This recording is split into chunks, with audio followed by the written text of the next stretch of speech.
Friends, हम लोगों ने पढ़ा था प्रत्यय के बारे में। कृत प्रत्यय पढ़ रहे थे, उसमें अब जो अगला है वो है कत प्रत्यय। जब भी कोई कार्य समाप्त होता है ना, तो उसमें कत प्रत्यय होता है। क्या होता है? कार्य समाप्त होता है। इसमें केवल त जो है, ये कत के अंदर क गायब हो जाएगा और त जो है ये केवल त शेष रह जाएगा। अब देखो कैसे, जैसे ये दे रखा है अर्ज प्लस कत, अर्जित हो गया पुल्लिंग में, और स्त्रीलिंग में क्या हुआ? अर्जिता, और नपुंसकलिंग में अर्जितम, अर्थात प्राप्त करना। अर्जित का अर्थ क्या होता है? प्राप्त करना, अर्जित करना। आप क्या देखा होगा ना आपने कि आपसे बोला जाता है कि आपने क्या अर्जित किया, जीवन में क्या अर्जित किया, जीवन में क्या प्राप्त किया। ऐसे ही है नी प्लस कत, नित, नीता और नीतम, अर्थात लाया। आपके द्वारा क्या लाया गया, नीतम किया गया, नीत किया गया। अर्च प्लस कत, अर्चित, अर्चिता और अर्चितेम नपुंसकलिंग में, अर्थात पूजा अर्चना करते हैं ना हम, तो संस्कृत में क्या होगा? अर्चित। उसके बाद 7वां और 8वां दोनों मिक्स हैं, कत्वा और ल्यप। क्या है? कत्वा और ल्यप प्रत्यय।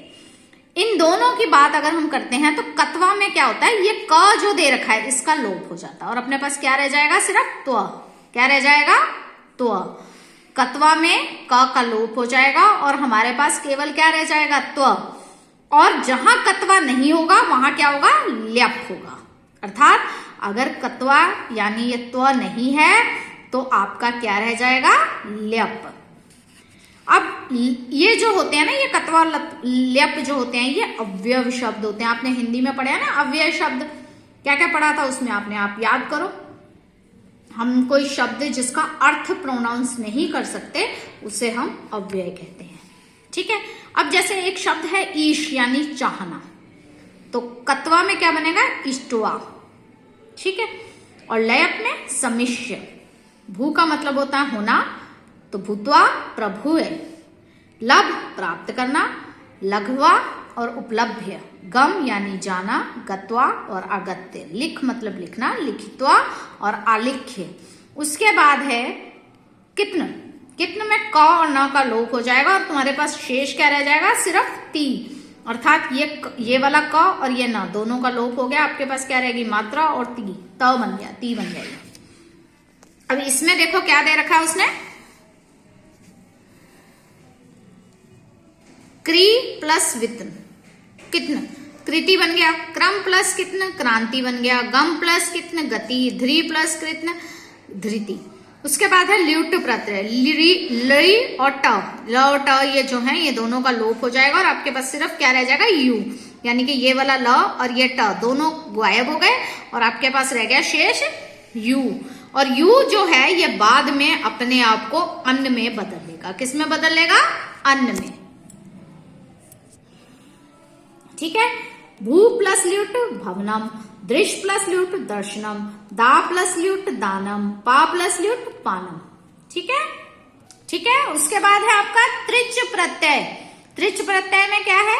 च का लोप। ये जो आपका च दे रखा है ये लोप हो जाएगा यानी गायब हो जाएगा और आपके पास क्या रह जाएगा? त्र, त्र शेष रह जाएगा। क्र प्लस त्रिच कृत यानी कर्ता। दा प्लस त्रिच दात्र यानी दाता। जी प्लस त्रिच जेत्र यानी जेता। पठ प्लस त्रिच पठित्र यानी पठिता।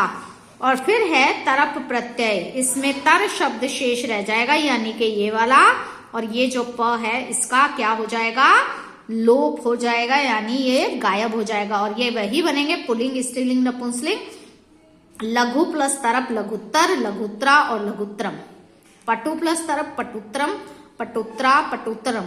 जड़ प्लस तरप जड़त्तर, जड़तरा, जड़तरम। श्रेष्ठ प्लस तरप श्रेष्ठतर, श्रेष्ठता और श्रेष्ठतरम।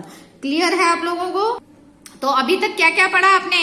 एक तो आपने पढ़ा कत प्रत्यय, फिर आपने पढ़ा कुत्वा और ल्यप प्रत्यय, जिसमें हमने पढ़ा कत्वा की जगह ल्यप हो जाता है। फिर हमने पढ़ा कृत्न प्रत्यय। उसके बाद हमने पढ़ा ल्युट प्रत्यय। क्या पढ़ा? ल्युट प्रत्यय। फिर हमने पढ़ा त्रच प्रत्यय और फिर एक पढ़ा तरप प्रत्यय।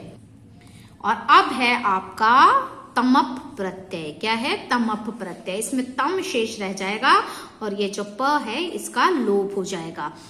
लघु प्लस तमप लघुत्तम, स्त्रीलिंग में लघुत्तमा और नपुंसकलिंग में लघुत्तम, लघुत्तमम।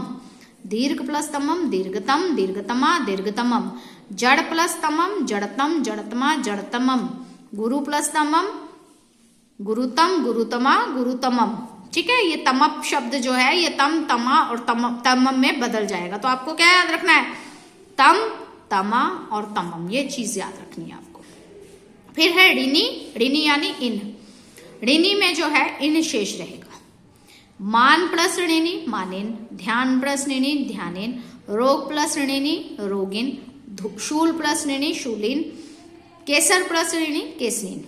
ठीक है, केसरीन किसको बोलते हैं, शेर को, शूलिन शिव को, रोगिन रोगी को, ध्यानिन ध्यानी को, मानिम मानी को। उसके बाद है आपका ठक प्रत्यय, इसमें ठ शेष रह जाएगा और ये क का लोप हो जाएगा। जैसे सप्ताह प्लस ठक साप्ताहिक, लौक प्लस ठन लौकिक, दिन प्लस ठन दैनिक, धनुष प्लस ठक धानुष्क। और फिर दूसरा वाला है आपका, अभी तक जो आप पढ़ रहे थे, ये पढ़ रहे थे कृत प्रत्यय के बारे में, और अब आप पढ़ रहे हो तद्वित के बारे में। तद्वित में आगे 3 हिस्से हैं। एक है मतुप, इसमें मत शेष रहेगा, उ और प का लोप हो जाएगा, मत वत में बदल जाएगा। जैसे धन प्लस मतुप धनवत, धनवान धनवंती। तो क्या है, धन के साथ वत लगा है, वान लगा है और वती लगा है। फल प्लस मतुप फलवत, फलवान और फलवती। उसके बाद आपका आता है इन विन प्रत्यय, धन प्लस इन धनिन धनी, दंड प्लस इन दंडिन दंडी, सुख और इन मिलके बनेगा सुखिन सुखी, दंड और ठन दंडिक दंडिकै, वर्ण प्लस ठक वर्णिक वर्णिकै।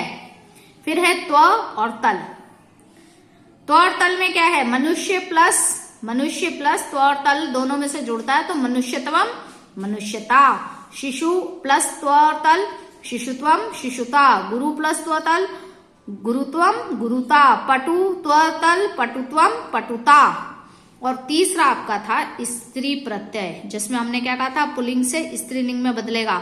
इसमें सबसे पहला है टाप प्रत्यय और दूसरा है डीप प्रत्यय। टाप के अंदर आ शेष रहेगा आपका ओनली, ट और प दोनों गायब हो जाएंगे। जैसे अज प्लस टाप है तो अजा, सिर्फ मात्रा रह गई आपकी, ये मात्रा जो होती है ना, ये आ की मात्रा ये शेष रहेगी, बाकी सब उड़ जाएगा। चटक प्लस टाप चटका, क्षत्रिय प्लस टाप क्षत्रिया, अश्व प्लस टाप अश्वा। जैसे लड़का का लड़की, मात्रा बनाते हो ना, बदलते हो तो वो चीज। ड्रीप प्रत्यय होता है ऋण्यभ्य और द्वीप, भवतु प्लस भवत और डीप भवती। ठीक है, चेंज हो गया ना। रूप मतुप रूपवत है, डीप रूपवती, यजंतु यजंती। चेंज कर सकते हो आप आराम से। ये आपका चैप्टर था प्रत्यय का। प्रत्यय क्या है, जो वाक्य की क्रिया के आगे जुड़े। क्लियर, समझ में आ गया आप सभी को। तो नई क्लास में कुछ नया सीखने के लिए मिलेंगे, फिर एक साथ बातें करेंगे बैठकर खूब सारी। और मन में कोई डाउट हो तो आप फिर से पूछ लेना, मैं फिर से समझा दूंगी आपको।